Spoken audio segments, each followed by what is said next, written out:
మీరు ఇంజనీరింగ్ చేశారా? జాబ్స్ కోసం సెర్చ్ చేస్తున్నారా? 3600 మందికి పైగా స్టూడెంట్స్ కి జాబ్స్ వచ్చేలా చేసిన code Gyan 100 days software course లో జాయిన్ అవ్వండి. మీ కెరియర్ ని బిల్డ్ చేసుకోండి. Welcome to Suman TV. నేను మీ సుమన్ టీవీ. పాక్ భారత్ మధ్య యుద్ధ వాతావరణం నెలకొందానంటే ఎస్ అని అంటున్నారు. అయితే వీటికి సంబంధించినటువంటి వాటిలో కనుక మనం చూస్తే పహల్గమ్ ఏరియాలో ఉండేటువంటి ప్రతి ప్రజల్ని ఇల్లు ఖాళీ చేయించి మరి వేరే ప్రాంతాలకు పంపిస్తుండటం చూస్తున్నాం మనం. సో మన వైమానిక దళం ఆ విధంగా పనిచేస్తుంది. అయితే ప్రతి ఒక్కరూ ఇన్సిడెంట్ జరిగిన తర్వాత గన్నిస్తే చాలు మేము కాల్చి వచ్చేస్తాము అని మన వాళ్లే చాలా మంది ఆ విధంగా మాట్లాడుకోవడం జరుగుతుంది. అంటే ఆ విధంగా ఒక్కొక్కరు ఆలోచిస్తూ ఉన్నారనమాట. ఎప్పుడెప్పుడు యుద్ధం జరుగుతుందా, పోనీ మాకన్నా ఛాన్స్ ఇవ్వండి అని చెప్పేసి అడిగే పరిస్థితికి వచ్చేసారు ప్రతి ఒక్కరు ప్రజలు. ఈరోజు ఇది చూసిన తర్వాత నిజంగా యుద్ధ వాతావరణం ఏ వరకు ఏ మేరకు ఉండే అవకాశం ఉంటుంది, ఎక్కడి వరకు వెళ్ళేటువంటి అవకాశం ఉంది, ఎలాంటి చర్యలు తీసుకోబోతున్నారు భారత్ నుంచి అనేది ఈరోజు మనతో పాటు హైకోర్టు అడ్వకేట్ అలాగే రవీంద్రనాథ్ గారు ఉన్నారు. వారి మాటలు తెలుసుకుందాం. Hello sir. హాయ్ అండి నాగరాజు గారు. గన్నిస్తే చాలు మేమున్నా సరే వాళ్ళని కాల్ చేసినా చంపేసన్నా సరే వచ్చేస్తాము అన్న విధంగా మనోభావాలు ఉన్నాయి ప్రతి ఒక్కరిది. వాళ్ళ దేశంలో ఉండేటువంటి ప్రజల మనోభావాలు అంటే అంత ఆకృత్యానికి పాక్ వాళ్ళు ఎవరైతే తీవ్రవాదులు ఉన్నారో దీనికి పాల్పడ్డారు అనేటువంటి దానికి అండ్ కేక్ కటింగ్ కూడా చేసుకున్నారు అనేటువంటి విషయం తెలిసినప్పటి నుంచి కూడా వాళ్ళని ఆపలేని పరిస్థితిలో ఉన్నారు. వాళ్ళ భారత్ మనోభావాలు ఆ విధంగా ఉన్నాయి. సో యుద్ధ వాతావరణం నెలకొందానంటే డెఫినెట్గా ఎస్ అని అంటున్నారు. ఓవరాల్గా దీనిపై ఏ విధంగా ఉండే అవకాశం ఉంటుందంటారు? నిన్న బీహార్లో జరిగిన ఒక ర్యాలీలో మన ప్రధానమంత్రి నరేంద్ర మోడీ గారు ఆయన ఆవేశపూరితంగా కొన్ని స్టేట్మెంట్స్ ఇవ్వడం జరిగింది. అది కూడా ఆయన రెగ్యులర్గా మాట్లాడుతున్న మాటల కాస్త విభిన్నంగా మాట్లాడడం జరిగింది. ఇంగ్లీష్లో ఆయన చెప్పినటువంటి స్పీచ్ ఏదైతే ఉందో వీళ్ళైతే ఒకసారి ప్లే చేయండి ఈ వీడియోలో పక్కన నాగరాజు గారు. ఆయన ఎంత హార్ష్గా మాట్లాడారంటే అక్కడ స్పెసిఫిక్గా బీహార్లో అక్కడ ఇంగ్లీష్లో మాట్లాడడం అంటే మన భారతదేశం యొక్క ఉద్దేశాన్ని ప్రపంచ దేశాలకి ఆ యొక్క ర్యాలీ ద్వారా ఆయన చెప్పడం జరిగింది. ఎవరైతే ఈ దాడిలో పాల్పడినటువంటి టెర్రరిస్టులు ఎవరైతే ఉన్నారో వాళ్ళందరినీ కూడా ఎవరిని కూడా సమూలంగా ఉగ్రవాదం అనేవాడిని సమూలంగా నాశనం చేస్తాం, మా రివెంజ్ ఇంకో రకంగా ఉంటుంది, మేమేంటో ప్రపంచానికి చాటి చెప్తాం అని చెప్పి ఆయన అప్పటిదాకా హిందీలో మాట్లాడుతున్న మాటలు ఆపి ఇంగ్లీష్లో తీసుకున్న ఒక ఎత్తుగడ సుమారుగా 2 నిమిషాల పాటు ఆయన మాట్లాడి ఇంగ్లీష్లో మాటలు వింటున్న ప్రతి ఒక్కరికి కూడా రోమాలు రెక్కబుచ్చుకున్నాయండి. ఆ మాటకి పాకిస్తాన్ ఇమ్మీడియట్గా కొంత భయాందోళన కుదిరైంది. అంటే మోడీ గారి నుంచి కొన్ని ఆవేశపూరితమైన మాటలు చాలా సందర్భాలు విన్నారు, కానీ ప్రపంచానికి వెలిబుచ్చేటట్టుగా అక్కడ సెంటెన్స్ ఇవ్వడం కూడా ఇంగ్లీష్లో మాట్లాడే కారణం ఏంటంటే ఆ స్పీచ్ యావత్ ప్రపంచానికి కూడా వెలిబుచ్చేటట్టు. అంటే భారతదేశం ఏం చేతులు కట్టుకుని లేదు, ఉగ్రవాదం అని చెప్పి గడచిన కొన్ని శతాబ్దాలుగా దశాబ్దాలుగా భారతదేశాన్ని ఎలా ఏ రకంగా ముక్కలు చేద్దామని ఏదైతే ఉగ్రవాదులను బూచిని చూపిస్తూ పాకిస్తాన్ ఆడుతున్న దొంగ నాటకాలని ఇప్పటికైనా మేము కట్టడి చేస్తాం, మామూలుగా ఉండదు, మా రివెంజ్ మామూలుగా ఉండదు, ఒక రేంజ్లో ఉంటుందని చెప్పకనే చెప్పారు మోడీ గారు. నిజంగా ఆయన మాటల్ని పాకిస్తాన్ ఇమీడియట్గా ఆయన మాట్లాడిన మాటలకి విత్-ఇన్ హాఫ్ అన్ అవర్లో పాకిస్తాన్ హై కమిషనర్ మునీర్ గారు ఏదైతే అక్కడ ఆర్మీ జనరల్ ఉన్నారో మునీర్ గారు ఇచ్చిన స్టేట్మెంట్ ఆయన మాటలు కాస్త అంటే 2 నేషన్స్ థియరీ ఇక్కడ ఉంది. ఆ 2 నేషన్స్ థియరీ విడిపోయినప్పుడు కూడా మేము సంస్కృతి సంప్రదాయాల త్వరగా విడిపోయాం, కానీ మనిషి చనిపోవడానికి ఒక నరవనది చాలింపు ఒక నెర్వ్ ఉంటుంది.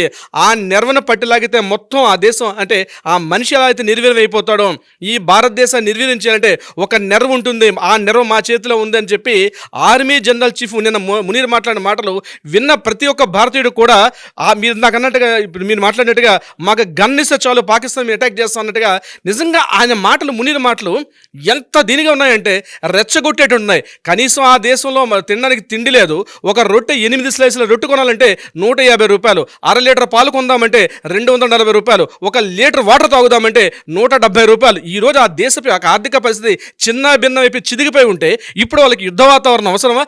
ఎవరిని కవ్విస్తారు అంటే పైన ఉన్నటువంటి చైనా యొక్క అండదండలు చూసుకొని శాస్త్ర సాంకేతిక పరిజ్ఞానం మేము అందిస్తున్నాం, మీరు ముందుకు వెళ్ళని చెప్పి చైనా యొక్క ప్రోద్బలాన్ని ఈరోజు పాకిస్తాన్ అంటే పక్క ఉన్నవాడ బలుపుని చూసి ఆ వాత పెట్టుకునే దిశలో పాకిస్తాన్ కూడా కవ్వింపుకు దిగుతోంది.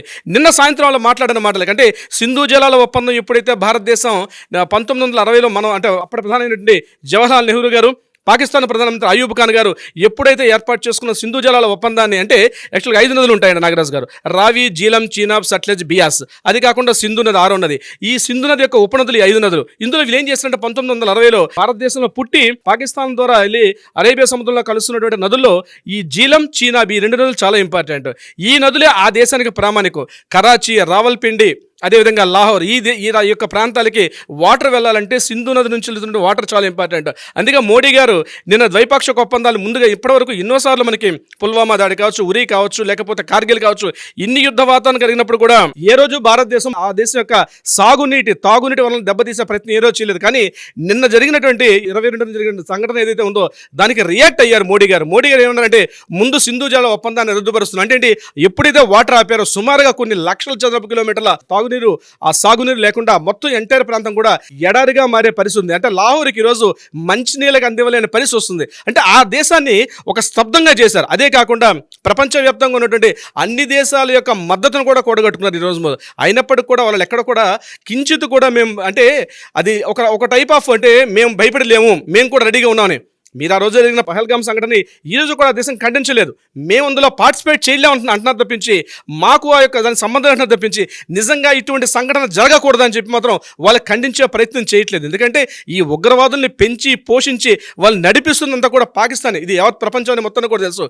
ఇదే సందర్భంలో మనకి తూర్పు పాకిస్తాన్గా పిలువబడుతున్న బంగ్లాదేశ్ కూడా మరో పక్కలో బల్యం అయిపోయింది. అక్కడ ఉన్నటువంటి మనకి షాబుద్దీన్ ఎవరైతే అక్కడ ప్రధాని ఉన్నాడో ఆ షాబుద్దీన్ కూడా ఒక స్టేట్మెంట్ ఇచ్చాడు. చికెన్ నర్వ్ అంటాడు అతను. అంటే భారతదేశానికి పైన మేము ఆ చికెన్ నర్వ్ నొక్కేస్తే భారతదేశంతో మొత్తం చిరిగిపోతుందండి.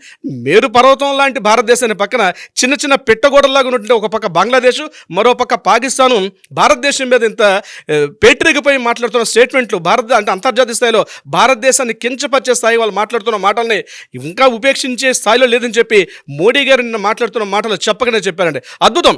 ఏది ఏమైనప్పటికీ కూడా యుద్ధ వాతావరణ కారు మేఘాలు మాత్రం రెండు వైపులు కూడా అలముకున్నాయి. ఆల్రెడీ వాఘా బార్డర్లో నిన్న నిషేధం చేశారు. అటావా దగ్గర కూడా సరిహద్దులో ఆల్రెడీ అక్కడ బార్డర్ క్లోజ్ చేయడం జరిగింది. అంటే రెండు రకాలుగా చెప్పారు. నిన్న పాకిస్తాన్ యొక్క ఎంబసీ దగ్గర కూడా కొన్ని వేల మంది వీళ్ళు అక్కడ ధర్నాలు చేస్తున్నారు. అంటే ఒకటి ఆ నదీ జలాల యొక్క ఒప్పందాన్ని చేయడం, మనం ఎప్పుడైతే సింధు జలాల ట్రీట్ని ఎప్పుడైతే మనం క్యాన్సిల్ చేసామో, సిమ్లా ఒప్పందం 1966లో జరిగినటువంటి సిమ్లా ఒప్పందాన్ని కూడా వాళ్ళు క్యాన్సిల్ చేశారు. మొత్తం ఆ దేశం అంతటిని కూడా ఎక్కడెక్కడైతే మిలిటరీ ఆఫీసర్లు ఉన్నారో వాళ్ళ సెలవుల్ని రద్దు చేస్తూ ఇమీడియట్గా జాయిన్ అవ్వమని చెప్పారు. మన వాళ్ళు కూడా రెడీ అయ్యారు. అంటే army, military, navy, air force అన్ని రంగాలు కూడా ఈరోజు మొత్తం అంతా కూడా ఫోకస్ పాకిస్తాన్ వైపు పాయింట్ బ్లాంక్లో పెట్టి ఈరోజు చూస్తున్న పరిస్థితి. అంటే ఏ క్షణం ఏదైనా జరిగే పరిస్థితి ఈరోజు బార్డర్లో మాత్రం పరిస్థితులు చాలా దారుణంగా ఉన్నటువంటి పరిస్థితి. ఇది ముఖ్యంగా భారతదేశానికన్నా పాకిస్తాన్కి ఎక్కువగా ఇబ్బంది పడే అవకాశం ఉంటుంది. ఎందుకంటే ఈరోజు అక్కడ ఇన్ఫ్లేషన్ స్థాయి ఆల్మోస్ట్ చాలా 9.5 పడిపోయిన పరిస్థితి ఉంది. ఈరోజు అక్కడ ద్రవ్యోల్బణం యొక్క స్థాయి కూడా పాకిస్తాన్ యొక్క సాధారణ జనజీవన పరిస్థితి కూడా చాలా అగమ్యగోచరంగా ఉంది. ఇటువంటి పరిస్థితుల్లో ఆ కవ్వింపు చర్యలు ఏవైతే ఉన్నాయో ఉగ్రవాదుల దాడిని పూర్తిగా నిర్మూలిస్తామని చెప్పారు తప్పించి పాకిస్తాన్ మీద యుద్ధం చేస్తామని చెప్పి మోడీ గారు ఎక్కడ కూడా మాట్లాడలే. కానీ ఉగ్రవాదుల దాడిని మేము నిర్మూలిస్తా ఉన్నప్పుడు నిజంగా వాళ్ళ ఉద్దేశం లేకపోతే మేము కూడా సపోర్ట్ చేస్తామని మాట్లాడాలి. అంతేగాని యుద్ధాన్ని కవ్వింపు చర్యలు పాల్గొనకూడదు. ఇక్కడ ప్రపంచం అంతా చూస్తున్న విషయం ఏంటంటే మోడీ గారు మేము పాకిస్తాన్ మీద యుద్ధం చేస్తా ఉన్నాం, పాకిస్తాన్ దీని వెనక ఉందని ఎక్కడ స్టేట్మెంట్ ఇవ్వలే. మొత్తం గడిచిన 3 రోజులు స్టేట్మెంట్ చూసినప్పుడు మోడీ గారు ఇచ్చిన స్టేట్మెంట్, ఈ టెర్రరిస్టులు ఎవరైతే పార్టిసిపేట్ చేశారో వాళ్ళని మాత్రం మేము విడిచిపెట్టాం, వాళ్ళని సమూలంగా నాశనం చేస్తాం. నాట్ ఓన్లీ ఈ టెర్రరిస్టులే కాదు, ఉగ్రవాదాన్ని పూర్తిగా సమూలం చేస్తాం, మా రివెంజ్ ఒక రకంగా ఉంటుందన్నారు. కానీ పాకిస్తాన్ ఎక్కడ ఉద్దేశించలే. ఏదో పుచ్చకాయల దొంగ అంటే భుజాలు తడుకున్నట్టుగా పాకిస్తాన్ దీని మీద విధానం చెప్పకనే చెప్తోంది. దీని వెంబడి మొత్తం మేము ఉన్నామని ప్రపంచం ముందు ఈ రోజు ఒక దోషిగా నిలబడే పరిస్థితి పాకిస్తాన్ నిలబడడం జరిగింది. ఇక్కడ ప్రపంచం అంతా ఇది ప్రపంచ యుద్ధానికి దారితీస్తుందా, లేకపోతే ఇది భారత్ పాకిస్తాన్ యుద్ధంగా మారిపోతుందంటే ఎవరు కూడా యుద్ధాన్ని హర్షించట్లేదు. యుద్ధం వచ్చే పరిస్థితి చాలా తక్కువ. ఒకప్పట్లో యుద్ధం అంటే ఏదో ముందుకు బాహాబాహి కొట్టుకునే పరిస్థితి కాదు, రకరకాలుగా ఉంటాయి. ఆర్థిక మూలాలు కొట్టుకోవడం కానీ, సామాజిక రాజకీయ ఆర్థిక స్థితిగతుల్ని పూర్తిగా నాశనం చేసి అప్పుడు ఆ వ్యక్తిని పూర్తిగా దోషిగా నిలబెట్టి మోకాల ముందు నిలబెట్టే పరిస్థితి అనేది తొందరలోనే రాబోతుంది. పాకిస్తాన్ భారీ మూల్యం చెల్లించుకుంటుంది. అంటే ఇప్పటికీ ఆర్థికంగా చితికిపోయిన ఆ దేశం కాబట్టి ఏ పరిస్థితి కూడా ప్రపంచం నుంచి ఎక్కడ కూడా సహాయ సహకారం అందే పరిస్థితి లేదు. నాగరాజు గారు, యుద్ధ మేఘాలు మాత్రం కలుముకున్నాయి. అయితే ఒకటి గుర్తుపెట్టుకోండి, గడిచిన మనకి 77 యుద్ధం కానీ, అంతకుముందు కార్గిల్ యుద్ధం చేసిన, పుల్వామాలో కానీ, ఉరిలో కానీ ఈ సంఘటనలు చూసినప్పుడు మనకు తెలిసిన ఏదైనా ఈ రాత్రికి ఏదైనా జరగబోతుంది. పాకిస్తాన్ యొక్క బార్డర్లో ఏదైతే ఉన్నాయో లాహోర్ కావచ్చు, అటావా కావచ్చు, వార్దా కావచ్చు, ఈ ప్రాంతాల్లో ఏదైతే ఉందో తప్పనిసరిగా ఏదో జరగబోతుంది, తప్పనిసరిగా జరిగి తీరుతుంది. నాగరాజు గారు, చూద్దామండి ఏ మేరకు ఉంటుంది అనేటువంటిది. బట్ ప్రతి ఒక్కరి మనోభావాలు ఏ విధంగా ఉన్నాయంటే మాకు ఛాన్స్ ఇస్తే చాలు. అవునండి, మోదీ గారు మాకు ఛాన్స్ ఇవ్వండి, ఒక్క ఛాన్స్ ఇవ్వండి అని చెప్పేసి ప్రతి ఒక్కరు అడుగుతున్నారు. అంటే అలా ఉంది ప్రతి ఒక్కరి మనోవేదన, మనోభావం, రక్తం అలా మరిగిపోతుందండి. ఇవాళ చూస్తున్నటువంటి వాళ్ళ ఆకృత్యాలు కనుక చూస్తే ఎవరైనా సరే బార్డర్లోకి ఎంటర్ అవ్వాలి అని అంటే చాలా మంది భయపడుతూ ఉంటారు. అండ్ దాంతోపాటు మన దగ్గర ఉండేటువంటి పీస్ కానివ్వండి, మన దగ్గర ఉండేటువంటి ఆ నేషన్ రూల్స్ కానివ్వండి, చాలా కట్టుబడి ఉండేలా, అంటే వసుదైక కుటుంబం అని చెప్పేసి అంటూ ఉంటారు కదా.